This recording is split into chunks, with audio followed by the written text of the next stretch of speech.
আমার প্রচণ্ড খিদে পেয়েছে, আর এখন যদি আমি মাকে বলি মা আমাকে একটু ম্যাগি বানিয়ে দাও, আমার মা আমাকে এক লাথি মারবে, এখানগুলো পুরো কালো হয়ে যায়। Hello guys, good morning. আর একটা নতুন ব্লগে তোমাদের সবাইকে স্বাগতম। তো এখন আমি সকাল সকাল অনেক কাজ করতে হবে আমাকে। আজকে আমি এখন সকাল সকাল সবজি বানাবো, কারণ আমার মা সকাল সকাল রান্না করে নেবে। তারপরে আমাদের অনেক কাজ আছে আজকে, কারণ অনেক দিন পরে আমাদের বাড়ি ঘর সব ঠিক হয়ে গেছে আর আমাদের বাতাসার কাজ শুরু হয়ে গেছে। তাই জন্য এই যে আমার বুনু ভিডিও আসতে চাই না, ভুল করে চলে এসছে বেচারি। এই যে আমার মা এখানে পুজো দিচ্ছে, এখন ঠাকুরের জন্য বেদানা ছাড়াচ্ছে, আর আমি এখানে সবজি বানাবো। সবজি নিয়ে বসে গেছি, চলো তাড়াতাড়ি করে বানিয়ে। তোমাদের কারোর সাথে এরকম হয় কি না আমি জানি না, কিন্তু কাঁচকলা বানালে আমার হাতের এখানগুলো পুরো কালো হয়ে যায়। তোমাদের কারোর সাথে হয় এরকম? কাঁচকলা বানাতে আমার বিরক্ত তো লাগে, কিন্তু বানাতে হবে, কিছু করার নেই, কাজ তো করনাই পড়েগা। এই যে আমার সবজি বানানো হয়ে গেছে। আজকে আমাদের হবে কাঁচকলা আলুর তরকারি, উচ্ছে আলুর তরকারি, পটল ভাজা আর ভেন্ডি সিদ্ধ। একসাথে দুটো আলুই রেখে দিয়েছি, কারণ দুটো আলু সবজির আলু একই রকমই বানাতে হবে, তার জন্য। সকাল সকাল আপাতত আমার একটা কাজ কমপ্লিট, এখন আরও অনেক কাজ আছে, সেগুলো আমাকে করতে হবে। এই যে এখন আমি খেয়ে নেবো আমন্ডের বাদাম।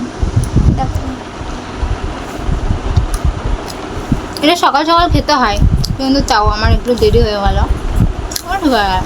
এটা কোনো ব্যাপার না।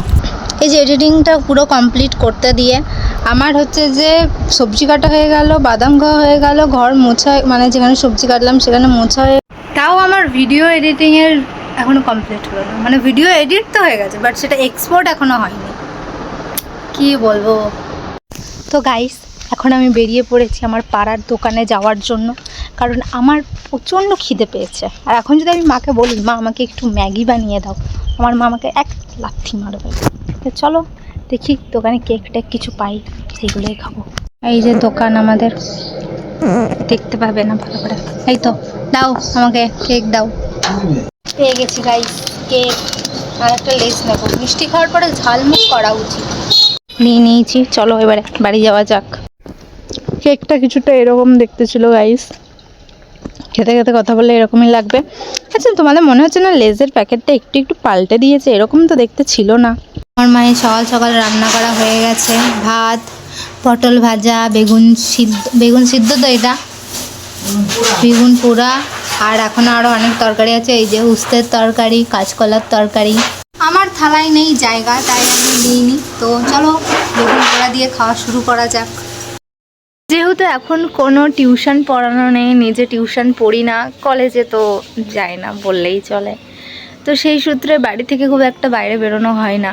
সারা দিন বাড়িতে থাকা, বাড়িতে মনে হচ্ছে না বন্দি হয়ে আছি। তো তার জন্যই মাঝে মাঝে একটু বিকালবেলা ছাদে আসা হয়।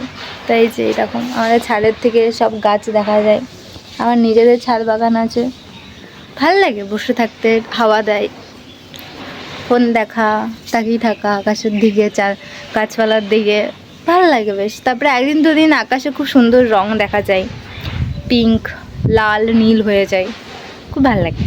মামাবাড়ি গেলে এই জিনিসগুলো হয় না, কারণ কি মামাবাড়ি গেলে তো বেশ অনেক দিন পর সবার সাথে কথা বলা হয়, ওখানে খুব সুন্দর হাওয়া, তারপরে একটু রাস্তা দিয়ে হাঁটাচলা করা যায়। এবার আমাদের এখানে হাঁটাচলা করলেও গরম, আর পাড়ায় বেরোতেও ইচ্ছে যায় না, কারণ কি তোমরা ভালো করে জানো পাড়ার কাকিমারা বিকালবেলা জটোলা হয়ে যেইভাবে তাকিয়ে থাকবে তোমার দিকে, এই অকওয়ার্ডের মানে শেষ সীমায় পৌঁছে যাবে, তোমরা বাড়ি থেকে বেরোতেই মন যাবে না। বাকি তোমরা কি বিকালবেলা তোমার বাড়ি থেকে বাইরে বেরো? বন্ধুরা থাকলে হয়, বাট আমার আশেপাশে কোনো বন্ধু সেরম নেই যে যাদের সাথে বিকেলবেলা বেরোনো যায়, তাই জন্য আরও বেরোনো হয় না। গাইস, আমাদের আজকে চাউমিন রান্না করা হয়েছে কটার সময়? 8টার সময়। আমরা 8টার সময় এখন চাউমিন খাচ্ছি। চাউমিন পরিবেশন করবো আমার বুনু। এই যে এখন আমাদের সস দেওয়া হচ্ছে, ব্যাস, থাক ওকে এখন সস নেবে।